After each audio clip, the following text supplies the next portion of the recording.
So for more than 15 years, pediatricians and the medical community have heard reports that in some people, consumption of high fructose corn syrup triggers cough-associated airway hyperreactivity, chronic bronchitis, and asthma, yet the link between the two remains medically unrecognized and unresearched.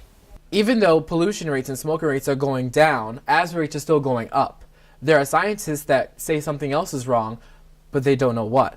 Researchers report that 10 to 30% of individuals cannot properly absorb fructose. We also know that fructose consumed in excess of glucose, as occurs in HFCS, transport differently than sugar. The high fructose corn syrup industry would like you to believe that HFCS is just like sugar, although scientists would say that it's different because it's absorbed differently in your body than sugar. Despite the alarmingly high rates of fructose malabsorption in adults, very few studies have been done to assess the condition in children. The little research that has been done suggests that 44% of children cannot properly absorb fructose. The highest risk group is children under 4 years of age. Recent efforts to update the health effects of high fructose corn syrup Wikipedia page to include links to the malabsorption studies of fructose of the 80s, 90s, and 2005 resulted in the links being deleted within hours.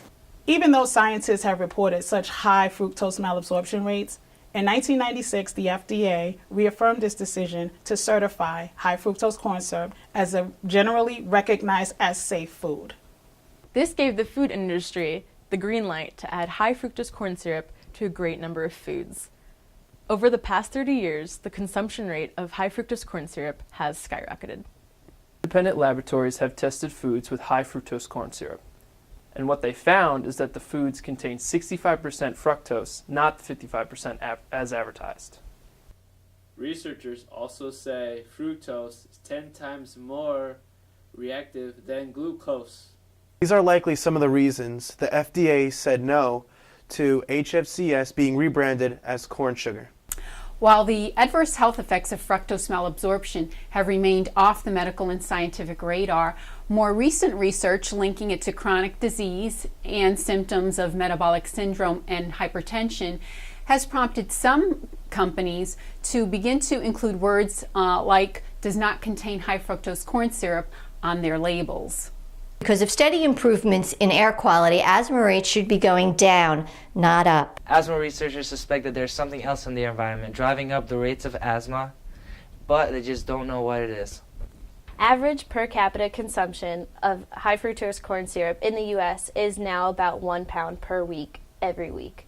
That translates into a 300% increase from 1980 levels. Today, more than 7 million kids suffer from asthma. That means that 1 out of every 10 kids has asthma. Alarming as these rates are, they're even higher among black children. In 2009, 1 of every 6 black children had asthma. That means that 17% of non-Hispanic black children have asthma, which is the highest rate amongst all racial and ethnic groups. Not only are the asthma rates highest in black children, the incidence and prevalence asthma rates in black children continue to rise faster than any other group. In 2005, 8.9% of children in the United States had asthma. In 2007, 29% of the kids with a food allergy also had asthma. Rates of asthma in adults are similarly staggering. More than 26 million adults suffer from asthma. The medical costs due to asthma amounts to more than $56 billion annually.